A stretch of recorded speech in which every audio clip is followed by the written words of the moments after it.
Okay, this is about script files. This is where we program MatLab, and with these programs we can use over again. So we start off here. It's what you saw last time. There's the folder where I'm keeping all my files. These files have an M extension, so we sometimes call them M files and sometimes call them script files. So M files, script files, same thing. So we're going to come up and we could hit up here, new script, or if we click here, we can hit create a new script here. So we get a new window, tabbed, doesn't have a name yet. So we can start just like we did before, and we can say x equals 3.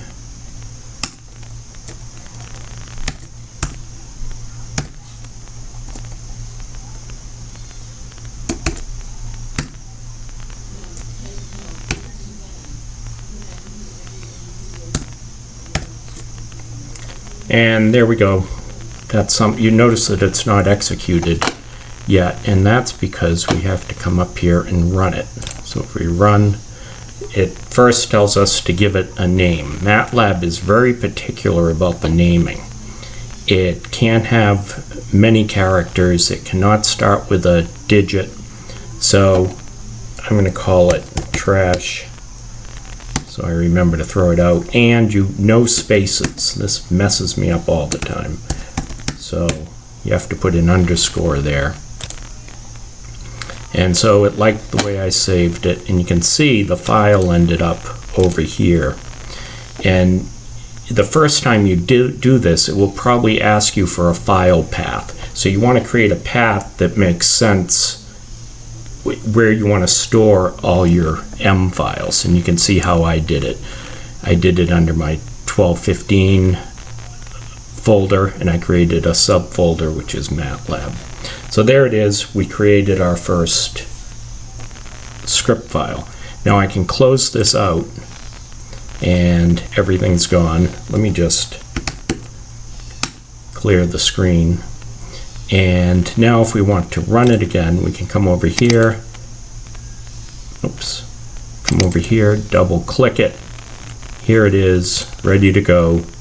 We can run it, and it does the same thing.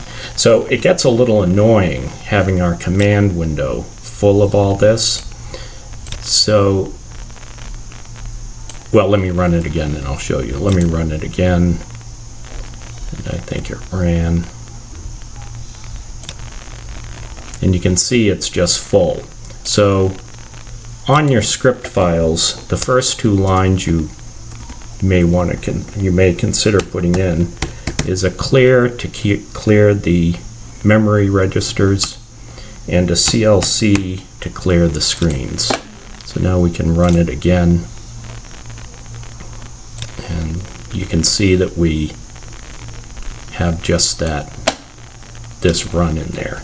I'm going to also comment out the intermediate steps just like we did before. I'll run it, and now we see just z equals 9. Okay, if we want to get a little bit fancier, we can, this is something very common, I don't want to input y that way. I don't want to hardwire the y.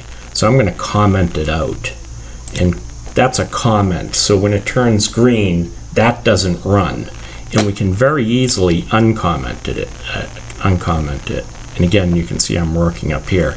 So commenting and uncommenting is very useful. And speaking of comments, then you want to comment what you're doing.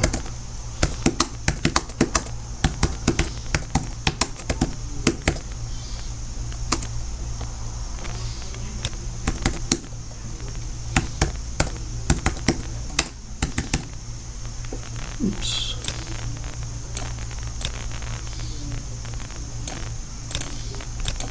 So to make this, that's a comment at the beginning of the file, and you'll also want to comment at individual spots. individual lines.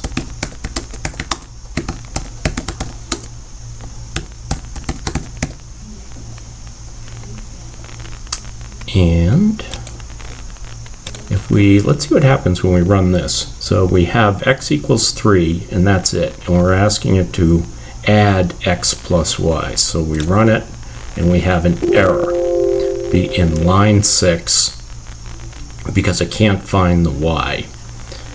So if we uncomment this, run it, so it's just fine. You can see that the comments don't affect the running of it. Okay.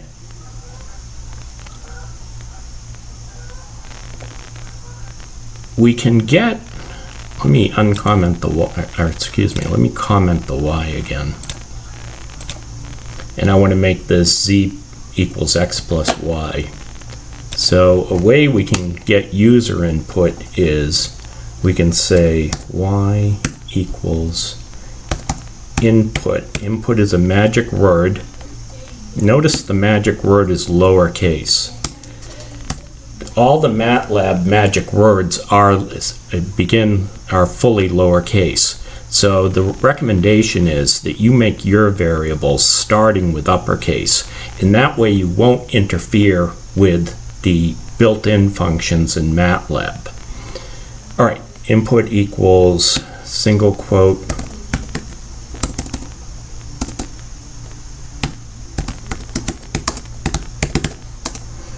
Now these are not magic words, what I just typed, but let's see what happens. So we're going to run. It says please enter y. I click down in the command window. I say y is 99. So now I get y is 99, z equals 102. So that's a way to input data. We can also make y a, let's comment this out so we don't get confused. We can also input vectors. Again, a vector is a one-dimensional array. So let's run this. Y equals input. Let's comment out this. And let's see how this goes. Let's run this. So I'm going to enter y. So I'm going to give it as a vector. Let's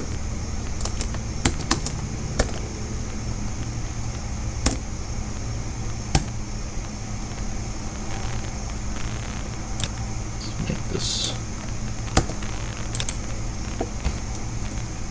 So now you can see I've inputted a vector here. So and now I can, once I get the vector in, then I can do lots of things. So then I can say w equals y, the third element of y, and let's run this. And I forget, I'll put in a new vector. So 5, 4, 5, 7. And here y or w is the third element of that vector. So this is all very useful, and let's make a, I'm going to start, I like that, but I'm going to comment it so I don't use it again. Now I'm going to start fresh, and let's create a script that will take as input a radius, and it will output area and circumference. So I'd like you to do this, please. I'd like you to follow along and create the same thing I'm creating. So we start off, we have clear, we have CLC, we have the heading, the comment heading that tells us what we're doing. We can put comments in along individual lines. So let's start with this. So the first thing is we want to get R in there. So we'll say R for radius. Actually, you should probably make your variables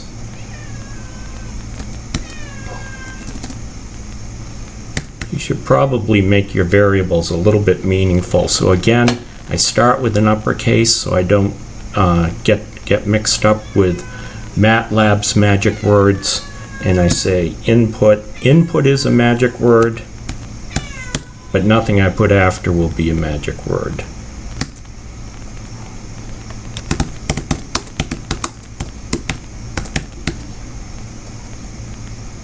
Oops, what the heck did I just do? Sorry.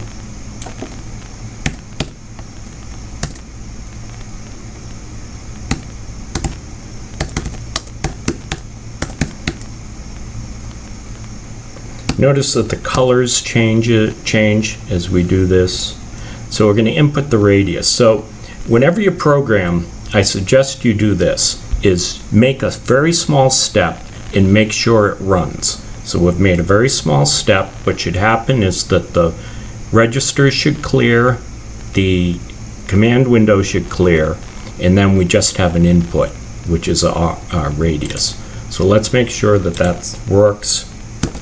Radius is 4, and that works. That's good. You can look down here in the workspace, see that we have a 4 here. The radius is the 4. So that works. Now I'm going to go to the next step, and I'm going to say area equals, pi is a magic word, and it's all lowercase, of course, and times radius, and that's squared. So let's see if this works.